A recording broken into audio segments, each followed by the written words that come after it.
Good evening, and welcome to the story behind the story.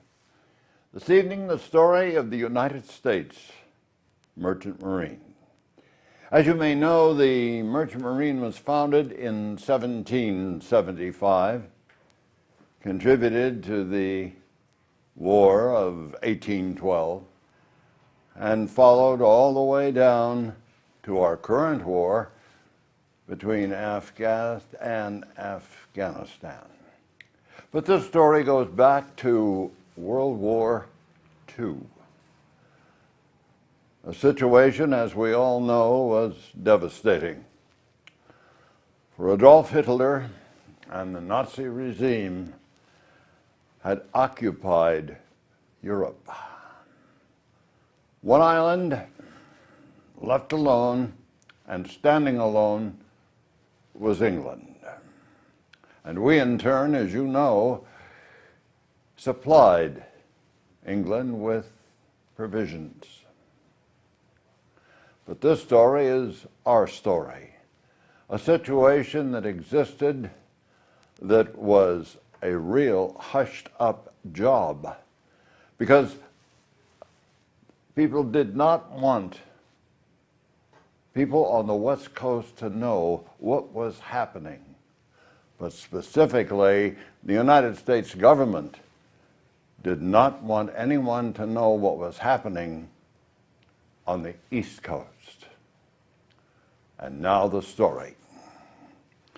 Over 487 merchant ships were sunk by German submarines in the Western Atlantic, Gulf of Mexico, and the Caribbean Sea. In 5 months, from January 1st through May 31st of 1942. 487 merchant ships. It's quite an amount of ships. There was actually, as I can point this to you, from Maine all the way down into Florida, into the Caribbean. As you can see with these dots, those were the ships, all 487 of them. One particular ship left New York 5 miles out with 500 troops aboard, was sunk. The situation started with general orders from Germany. Captain von Brenner commanded 3 submarines to destroy as many ships on the East Coast as possible. And so those submarines, perhaps 2, 3, 4 miles out, were looking for our ships. The situation that existed, however, New York was well lit, everything at Times Square, and so the Germans could see that as a beacon, as a target. And so as the ships started to sail, whether they be freighters, troop ships, or tankers, as I had pointed out here, they were sunk. 487 ships. Many men were lost. A situation which the government looked at, and specifically at New York, and said, look, dim those lights, because that is a beacon of target for the German submarines. People had wondered how the submarines were provisioned, because they were constantly on the move. And they were actually provisioned by another submarine, which they called a cow. The cow would come out and service each one of the subs with provisions and armament. The situation involving Captain von Brenner was one in which he directed the entire situation from his ship. Now that submarine traveled the entire coast, as so did the other two. And as they did, they looked for their targets.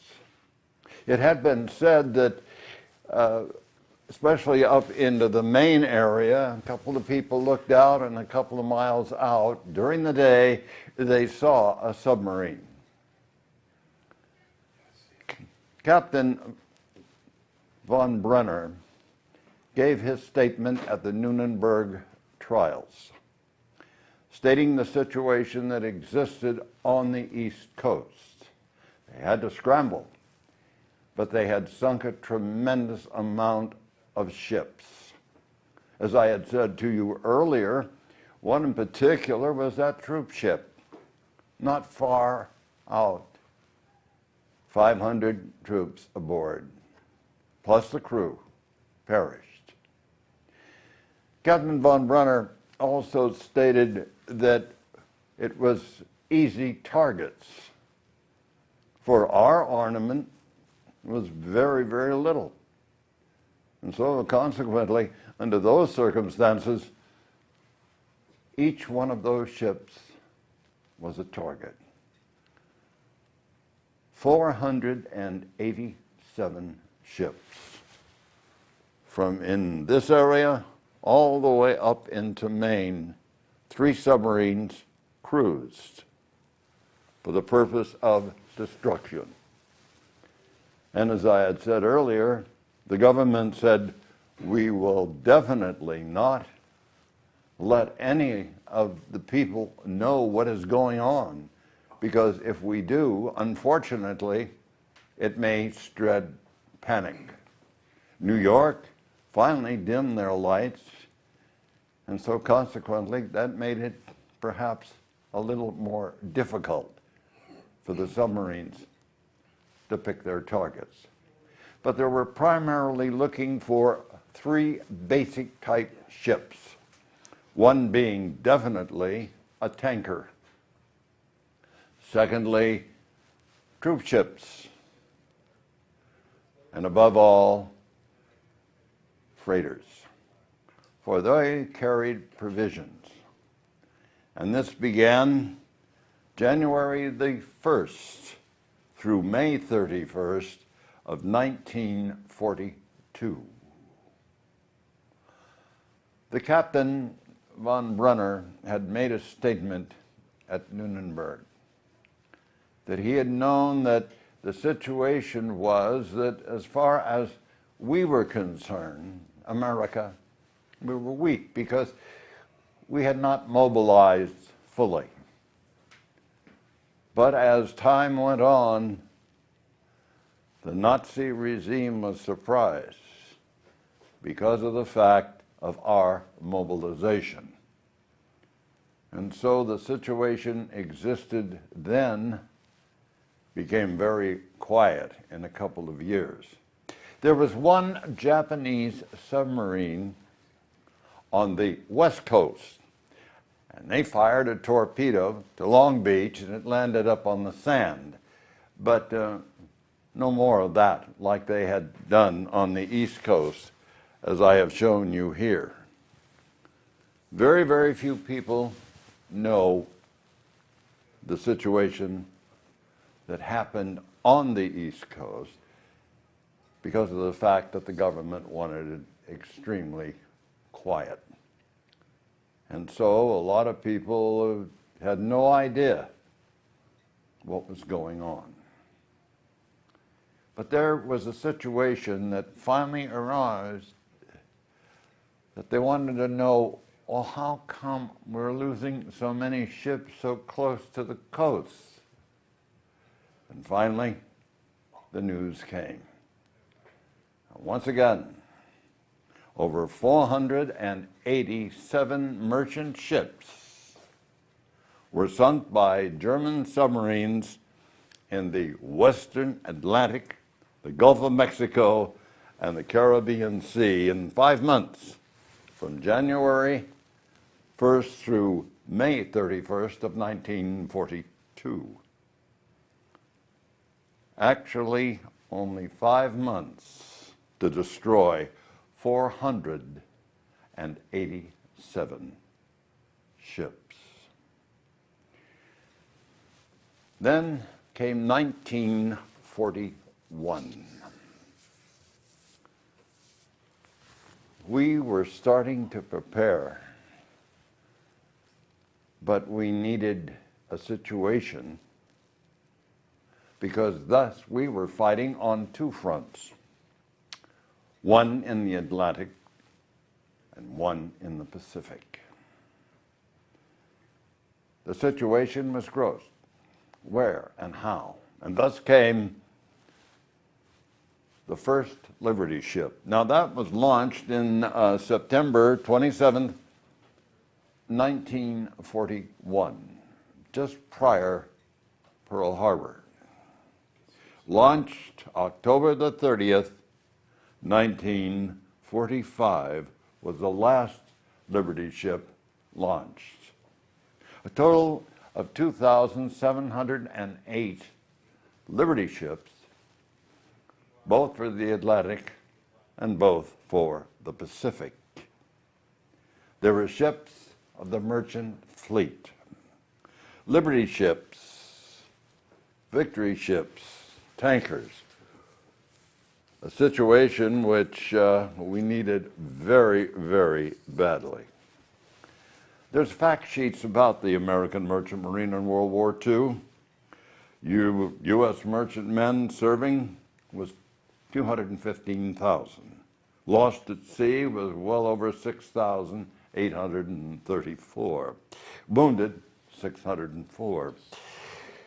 POWs that actually died in camp was 61. Now we've got to remember that the POWs were taken not only in the Western Hemisphere, but also in the Eastern by Germany and Japan.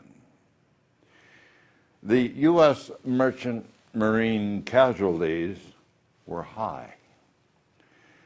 U.S. merchant ships were operational. There was 6,000 approximately. U.S. merchant ships that were sunk were 833. Merchant ships damaged by enemy action was 130. And actually, U.S. merchant ships captured by the Japanese, just 2. Situations existed, and we're all very familiar of Normandy. There were 640 merchant ships on the Normandy invasion.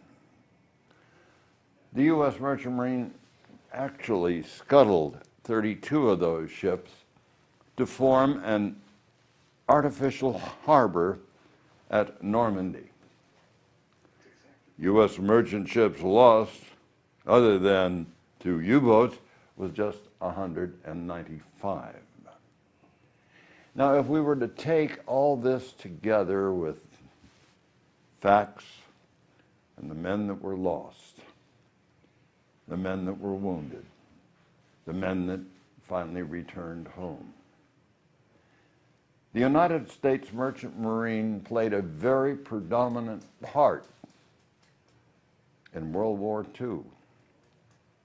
They played a predominant part in Korea. They've played a predominant part in Vietnam. And now they're playing a predominant part with the Military Sealift Command in Iraq and Afghanistan. A lot of situations that happened, we all know from the Nuremberg trials and also the trials in Japan. Going back to Captain von Brenner, he had said that it was obvious that the situation that will develop by the United States will be devastating to Germany. After the attack at Pearl Harbor in 1941 and the aircraft carriers that attacked by the Japanese, leaving that area, Admiral Yamamoto made a statement which is very true. He had said, "You now have awakened the sleeping giant." There has been many stories after stories of the Merchant Marine. And yet, unfortunately, forgotten.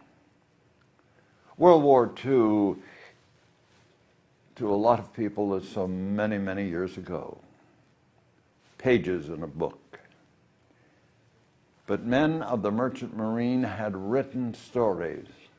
As you may know, we do the stories behind the stories of men of the Merchant Marine. Now, during the war, 784 U-boats were disposed by aircraft, sea patrol, surface vessels, bombings, mines that were laid, sea mines, and they destroyed 97% of the U-boats that sank Allied ships that lay at the bottom of the ocean. But we find that with the fact sheets and the stories behind the stories, areas are forgotten. But one in particular, which was very, very important, was this one. The East Coast. 487 ships in a period of 5 months were sunk by German U-boats. The total was heavy, both by men and by ships. But it was truly a story behind the story, because the United States government did not want anyone to know this situation, because they felt that if that type of word got out, it would spread panic. And so finally they kept that a very dark, classified secret for a number of years, because it began January the 1st through May 31st of 1942. We were in the midst of preparing, and the situation was one which was grave. A little story behind that with one of these U-boats. It seemed as though a U-boat surfaced off of Nantucket, and they had 2 Germans aboard with a suitcase. And so they got ashore with a rubber raft. The 2 Germans buried the suitcase, and they were later captured. Many years later, 2 young boys playing along the beach came across the suitcase. And so in turn, they looked and opened it, and lo and behold, money. Dollar bills, $10 bills, $20 bill. And so they ran home with it, presented it to their father. The father then called the Treasury Department, Federal Bureau, and then they looked at the money. It was taken and analyzed. Yes, the Germans had sent money to us. It was counterfeit. But to bring this story to a close, and to the situation of the story behind the story of the sinking of so many of the ships along this coast, there is but one factor involved. Number one, it has been said through the annals of time, give me liberty or give me death. Good night.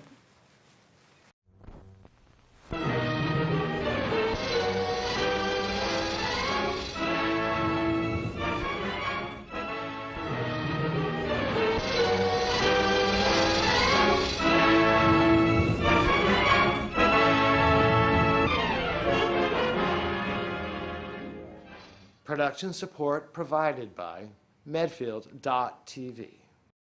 Access to our community.